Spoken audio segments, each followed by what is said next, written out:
করার জন্য বিচার বিচার বিচার চাই, দুষ্কৃতিকারীদের বিচার চাই, বিচার বিচার বিচার চাই, অ্যাকশন অ্যাকশন দুষ্কৃতিকারীর বিরুদ্ধে। ধন্যবাদ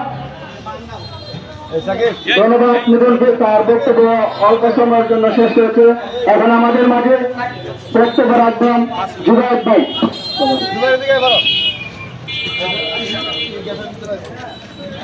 বিসমিল্লাহির রহমানির রহিম।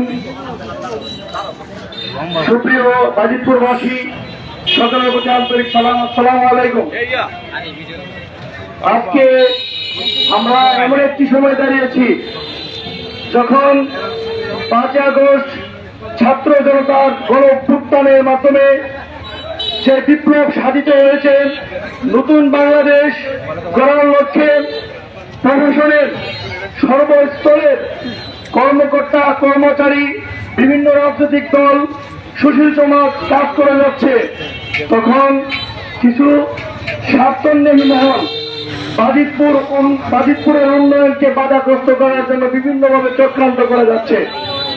সুপ্রিয় উপস্থিতি, বিগত কিছুদিন গতকাল একটি মানববন্ধন করেছে, কিন্তু যারা মানববন্ধন করেছে তাদের মধ্যে সুশীল নামধারী কিছু লোক, তারা বিভিন্ন চক্রান্তের মাধ্যমে তাদের স্বার্থ হাসিল করার জন্য আমাদের সম্মানিত উপজেলার নির্বাহী কর্মকর্তা ফরাসিদ বিন আনাম মহোদয় স্যারকে বিভিন্নভাবে সহপ্রতিপন্ন করে দুর্নীতির অভিযোগ এনে তার বিরুদ্ধে হেনস্থা করার চেষ্টা করেছে, তা অত্যন্ত উদ্দেশ্য প্রণোদিত, ভিত্তিহীন এবং মিথ্যা।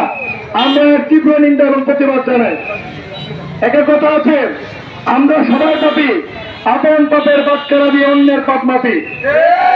বিগত বছর ছাত্র জনতার অভ্যুত্থানের পরে এই ফরাসিদ বিন আনাম সম্মানিত মহোদয় বিভিন্ন মন্ত্রণালয়ের একটি লোক একাধারে নির্বাহী কর্মকর্তার দায়িত্ব পালন করেছেন, উপজেলা চেয়ারম্যানের দায়িত্ব পালন করেছেন, পৌরসভার মেয়রের দায়িত্ব পালন করেছেন, এসিডেন্ট মহোদয়ের দায়িত্ব পালন করেছেন। আমরা আসলে এক অকৃতজ্ঞ জাতি, আমরা কৃতজ্ঞ বোধ জানি না। তিনি এতগুলো প্রেশার নিয়েও, আপনারা জানেন বাজিতপুর পৌরসভা এবং কয়লা ইউনিয়নের মধ্যে একটি ঝগড়া হয়েছিল। এমন একটি পরিস্থিতির মাধ্যমে কয়েকটি লাশ পড়ার কথা ছিল, সেখানে ইউনিয়ন মহোদয় নিজে আহত হয়েছেন।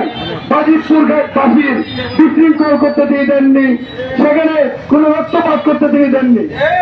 এখন শুনেছি সুশীল মহোদয় কিছু লোক নিয়ে মানববন্ধন করছেন, তাদেরকে মিসগাইড করে একত্রিত করেছেন।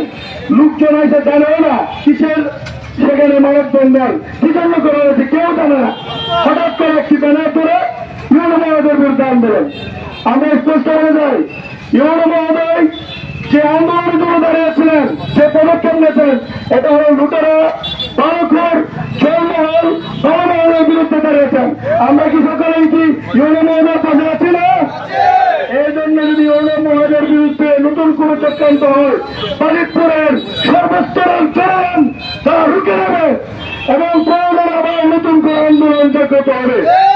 আমরা বলতে চাই, এই ভিত্তিহীন অমূলক ভাবে তিনি যে অভিযোগ দিয়েছেন তার বিরুদ্ধে নিরপেক্ষ তদন্তের মাধ্যমে উপযুক্ত ব্যবস্থা নেওয়া হোক। দুষ্কৃতিকারীর বিরুদ্ধে সর্বস্তরে মানুষ জানে 5 আগস্টের পরে কি পরিমাণ উন্নয়ন হয়েছে, তা বলার বাইরে নয়। আমরা ইউনিয়নের কাছে কৃতজ্ঞ। আমরা বলতে চাই, আপনার সার্বিক উন্নয়নমূলক কাজে, আপনার গঠনমূলক কাজে, ভালো কাজে আমরা বাজিতপুরবাসী পাশে ছিলাম, থাকবো। দুষ্কৃতীদের হাত আমরা কালো হাত ভেঙে নেব, এই আশা করতে পেরে আমার বক্তব্য রাখলাম। সালাম আলাইকুম। বাজিতপুর উপজেলা সাধারণ জনগণের পক্ষ থেকে আমাদের এক বোন মনিয়াদের ইউনিয়নের মনি আক্তার আপা, উনি ন্যায়ের পক্ষে কিছু কথা বলবেন। আমি ওনাকে সংক্ষিপ্তভাবে কিছু বলার জন্য অনুরোধ করছি।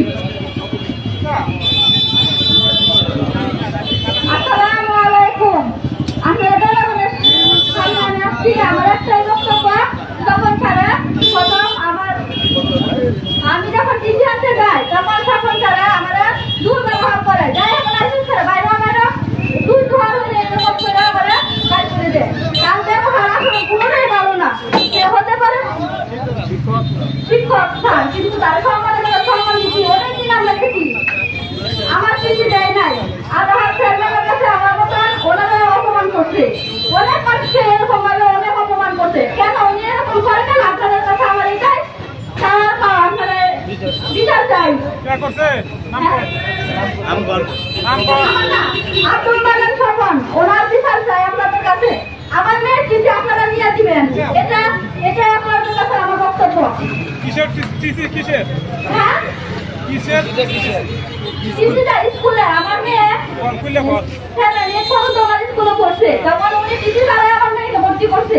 আমি ঢাকার থেকে মেয়েকে ভর্তি করছি, তখন কলেজের টিসি দাও, তখন আমি ঢাকার থেকে টিসি এনে দিচ্ছি পরে, তারপরে তো এটা বুয়া দিচ্ছি। তারপরে আমি বলছি এটা বুয়া হলে ইউনোর কাছে দিচ্ছি স্যারের কাছে। তো উনি আমার একটা দরখাস্ত দেয়, বলছে আপনার মেয়ে পড়াও মান থাকো আপনার করার জন্য আপনার এই পর্যন্ত ইয়ে হতেছে। ওনার স্কুলের ইয়ে নাই, সায়েন্স নাই, মানব বিজ্ঞান নাই, সেজন্য আমার মেয়ের আমি বাবুলপুর আপনাদের ভর্তি করছি। মানে আপনাদের কাছে আমার একটাই অনুরোধ, ওনার কাছ থেকে টিসি নিয়ে দেন। আমার নাম মনিয়া আক্তার। আপনার মেয়ের নাম কি? হেমন্তী আক্তার। এই কি ভালো করে বলেন। হেমন্তী আক্তার। এখন কোন ক্লাসে পড়ে? টোটাল কয়জনের টিসি দেয় নাই?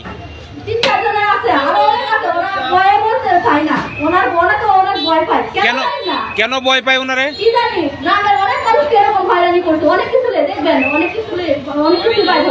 আপনার উপকার করছে নাকি? আপনি কি ইউনূস স্যারকে চান? ও মাই গড।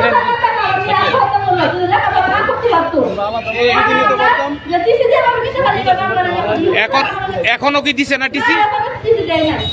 কই ভর্তি করছেন এখন? আচ্ছা টিসি স্যার এই ভর্তি করছে?